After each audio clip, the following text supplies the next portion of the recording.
Hey there, this is Natalie, and in this video I want to talk about a bit of a spicy topic, which is the love life of Rudeus Greyrat in Mushoku Tensei. I'll be talking about the women he gets intimate with, the women he fails to get intimate with, and some of the stuff he gets up to in the bedroom. I'll also be talking a bit about how those scenes are written and handled in the novels, because a lot of people have a misconception about how ecchi the Mushoku Tensei series actually is. Naturally, this will mean there are spoilers if you are anime only, or if you've only read the manga or the light novel volumes that have been translated into English by 7 Seas, as I'll be covering Rudeus's whole life from the web novel. But as always, I'll keep spoilers only to what's necessary to talk about Rudeus's love life, and won't spoil any other major plot points or twists. Just a reminder that if you like this type of content about Mushoku Tensei, I make a lot of videos about the series, as well as ReZero and other general anime content, and it really helps me out if you hit the subscribe button, so consider giving me some love.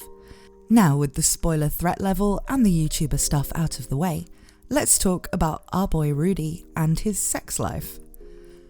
As Rudeus was reincarnated into the world of Mushoku Tensei after a lifetime where he'd ended up being a shut-in with no intimate experiences with anyone other than his right hand, understandably he'd developed some quite weird ideas about sex and relationships.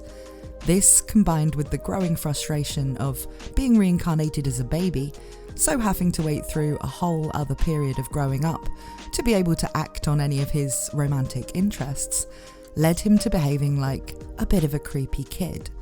But this new childhood was not at all a waste in terms of him having needed to grow up and learn a lot before he was really mature enough to handle adult relationships, rather than just acting on impulse. By the time he's travelling the demon continent with Eris, after the teleportation incident, he has learned to control himself and wait until she's ready to have that sort of relationship, as we see in scenes like the crossing by ship, where Eris is defenceless from seasickness and Rudy struggles with temptation, but manages to be much more of a gentleman than he was in the past. He manages by going to relieve himself in the bathroom. Still, it is Eris who Rudeus has his first sexual experience with, and this is where I'm going to have to start with the spoilers. This will probably be shown at the end of Core 2 of Mushoku Tensei Season 1, so if you're watching this much later than it was uploaded, this may not be anime spoilers anymore. Rudeus and Eris consummate their relationship after he brings her back to her former home, only to find that it's vanished, as expected, and now there is just a refugee camp there for people who'd made it back after being randomly teleported. She finds out that her parents didn't survive the teleportation incident and that her grandfather Sauros was executed. This was something we saw in the anime in a brief new scene, but which we don't find out in the novels until Eris and Rudeus find themselves here themselves. The family butler is there, as is Ghislaine, who's made it back after being teleported herself to a place called the Strife Zone. I won't go into that too much because it's off topic, but let me know if you'd like a video about what happened to her after the teleportation incident. There has been an offer of marriage for Eris, which she is not particularly keen to take up, but she has basically nowhere else to go, and it would give her a chance to start rebuilding her former home. However, she's in love with Rudeus at this point, and he and other people are considering that he could marry her himself. With all of this going on, and with Eris in a fairly emotional state, despite the fact she'd pretty much been expecting the kind of news that waited for her when she finally made it home, Rudeus and Eris basically awkwardly confess to each other, and it ends up with a night Rudeus at first is very happy about. Before I get to what happens next though, I want to talk a bit about how this scene is handled in the novels. Basically, this and every other sex scene in Mushoku Tensei is written as what people in the romance and erotica writing industry call a fade to black. We see the build up, we see what Rudeus thinks about things afterwards, and it doesn't shy away from telling us what it was like, but the actual scene is not described on page.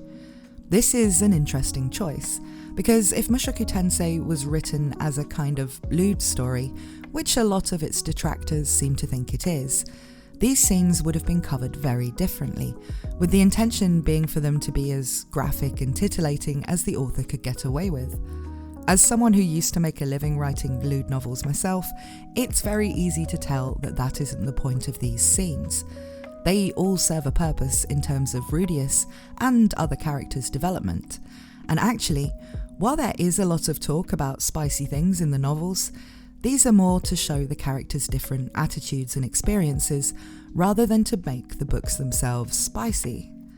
This is really clear in the way Rudeus's early sexual experiences are written, because where the story is written mostly in the first person, in Rudeus's voice, the way he talks about things at this stage in his development is really cringe-inducing and immature.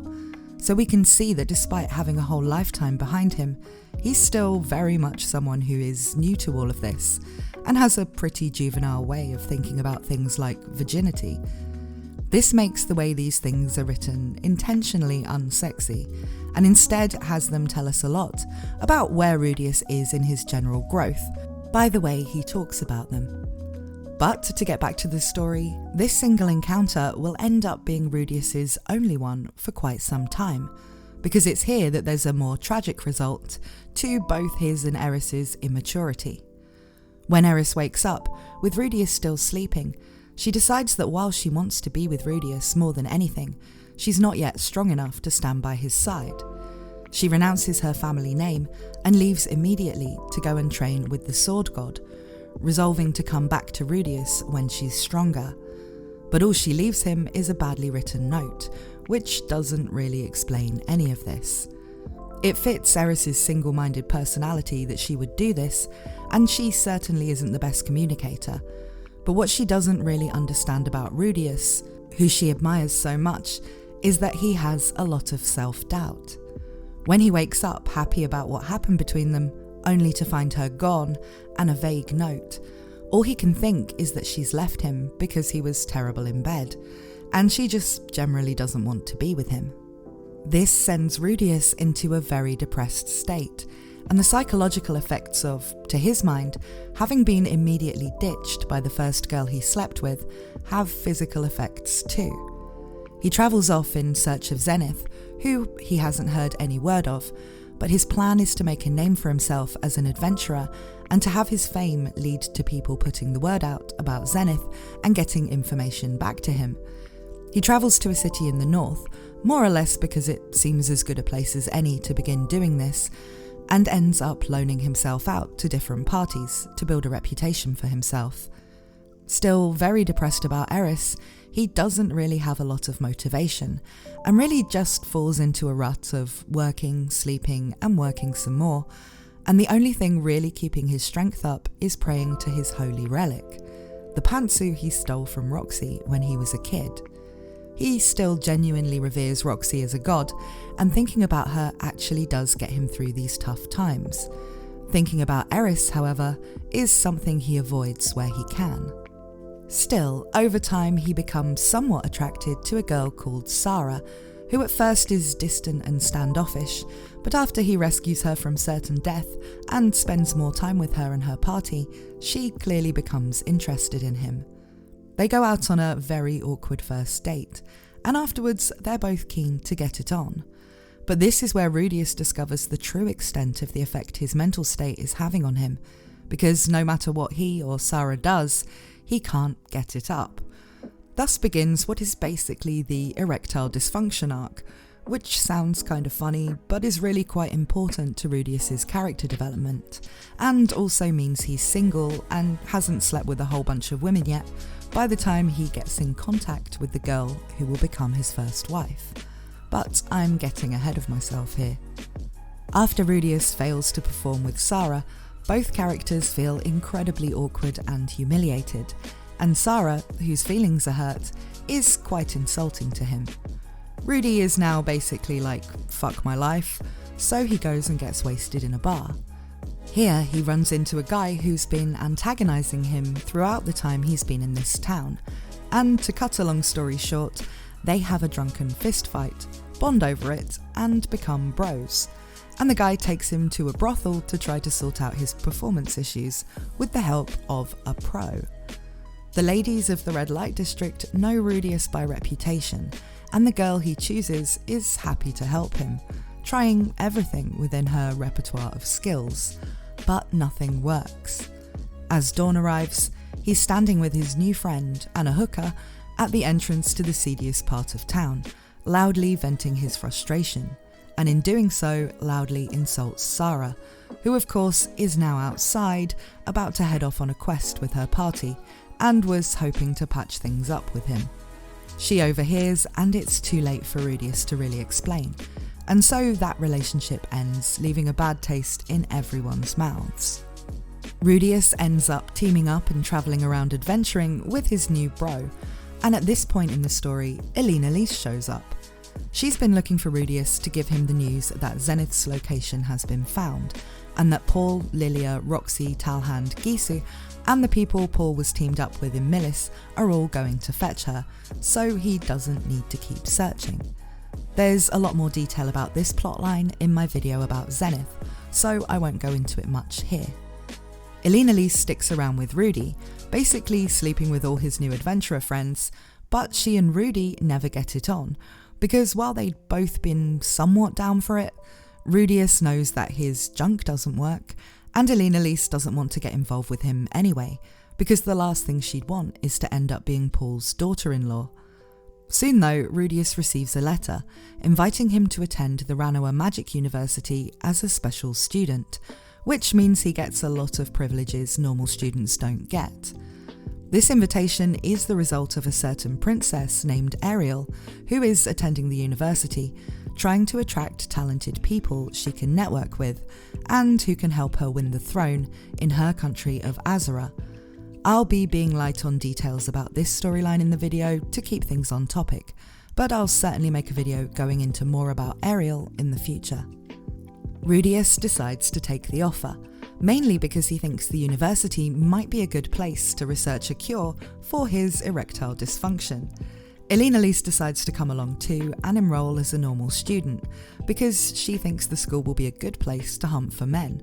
So this pair with their questionable motives move to Ranoa, which actually ends up becoming Rudeus's home for the rest of his life, though he does continue to travel a lot. At the university, Rudeus encounters plenty of opportunities to get with attractive girls, including two princesses of the Beastman tribes who are also the bosses of the delinquents in the school, who Rudeus basically goes all GTO on, making them submit to him and ends up having them as his friends and subordinates. Their names are Linnea, who is a cat girl, and Persenna, who is a dog girl. I always thought Persenna should have been the cat girl because her name has purr in it, but that's not the case. Rudeus never gets together with either or both of them, but they will become relevant to his love life in a surprising way later on. Now, while Rudeus is in his first year at the university, his focus is still on trying to cure old Mr. Floppy. But when he asks for advice about this from the sketchy god Hitagami who appears in his dreams, and I have a video explaining more about him if you're interested, Hitagami simply tells him to research the teleportation incident. Rudeus does this given it's a topic he has a personal interest in anyway, though he has no idea how it might help him with his ED problem. While he's researching in the library, he meets a boy he defeated in a sparring match in the university entrance exam, someone like him who can use chantless magic, someone who is a white-haired half-elf and who is always wearing sunglasses. This is Fitz, one of the personal guards of Princess Ariel, except really it's Sylphy, whose hair turned white when she used up all her mana during the teleportation incident, and who had arrived during that event at Ariel's palace and promptly saved the princess from an attacking magical beast. Sylphy is in disguise and has become one of Ariel's most trusted guards, though Ariel knows she's actually a girl and that she knows Rudeus. Over time, Rudeus and Fitz become good friends, and Rudeus finds himself attracted to what he thinks is a boy, beginning to wonder if he might be gay or bisexual. It seems though that on some subconscious level, he knows it's really Sylphy under the sunglasses. He just kind of doesn't want to admit it to himself, because at that point the relationship will change and he'll have to try to perform again. but being around Fitz, he does start to experience some signs that his body is starting to be willing to cooperate again. With the help of Ariel, Sylphy, who's never been able to get up the courage to tell Rudeus who she is because she's afraid he might have forgotten her, which is something she wouldn't be able to handle because she's in love with him, resolves to confess. She and her allies come up with an elaborate plan to force the two of them to be alone together. This works out, and now Rudeus knows that the boy he was having unexpected feelings for is actually the girl he always had entirely expected feelings for, and they become a couple. Sylphy, however, gets her hands on a powerful aphrodisiac from Luke, who is Ariel's other guard and is also Rudeus's cousin, from the same Rudeus Greyrat line. Sylphy and Rudeus both take some of this, and it makes their first time together one where Rudeus basically goes full beast mode. She is completely okay with this, but it's really just to help Rudeus with his performance anxiety, and they don't need to rely on drugs again every other time. Rudeus and Sylphy get married soon after that, and Rudeus buys them a house. Actually, a mansion that he gets for cheap because it's believed to be haunted, but that's another story. Rudy does intend to be faithful to Sylphy, but she already seems to have it in her mind that he'll probably want to have other wives eventually, and that she'll be kind to them when they come. There are some people she feels more jealous about than others, though. Sylphy keeps up her job with Ariel, and sometimes works nights, so the couple don't spend every night together. Rudeus talks about what Sylphy is like in bed, and it seems she's very submissive. Also, despite being a half-elf, with elves not normally being able to conceive children easily, which is due to their longer lifespans, meaning there would be a crazily huge elf population if they did, Sylphy is also breedable, as she gets pregnant not long after they get settled down together. Now, in Mushoku Tensei, people believe that pregnant women can't have sex, as it will damage the baby or something, and it seems like Rudeus believes this too. I'm not sure if that's supposed to be due to his lack of general knowledge about these things, or if that's something a lot of people adhere to in Japan in general, or just something the author thinks, but essentially, it's something he doesn't even try to do. But moving on from pregnancy, given I do have a whole video about the lives of Rudeus's kids, which you can check out if you want to know more about them, let's talk about how Rudeus gets together with his second wife, Rixy. Rudeus reunites with Rixy when he and Elena-Lise travel to the Begarit continent to help Paul and his party, who are struggling with the rescue of Zenith. This stuff is explained in more detail in my Zenith video, so I'll stick to the Rixy stuff here to avoid a couple of big spoilers that are fairly unrelated to Rudeus's love life. As we know from the anime, Rixy has a romantic dream of falling in love with a handsome adventurer while exploring a labyrinth, and that fantasy of hers is actually clear foreshadowing for how she and Rudeus first see each other again. Rixy was caught in a teleportation trap in the labyrinth where Zenith is trapped and ends up missing from her party. She's been in a very dangerous situation for some time and is reaching her limits. She's sure she's about to die when Rudeus manages to save her. He's obviously a lot older than when she last saw him, and she's into it for sure. But on the mission to rescue Rixy and Zenith, Rudeus suffers a big loss that sends him into a state of depression where he shuts himself away. Elena-Lise figures that he would benefit from the touch of a woman, and Rixy, listening to this, basically decides to go in for the kill. She does successfully comfort Rudeus, and this results in him deciding to be with her, given he has always revered her. When they return to Rudeus's home, he talks to Sylphy about this, being honest about what happened and why. Other members of the family are somewhat angry with Rudeus, but Sylphy has always expected this sort of thing to happen, and she wants to make it work. She goes to great efforts to welcome Rixy to the family.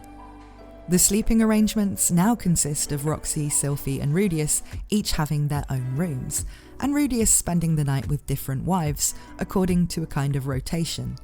He talks about what the different women are like, with Rixy being someone who's keen to learn and experiment, as well as improve her techniques, which is just like she is in other aspects of life.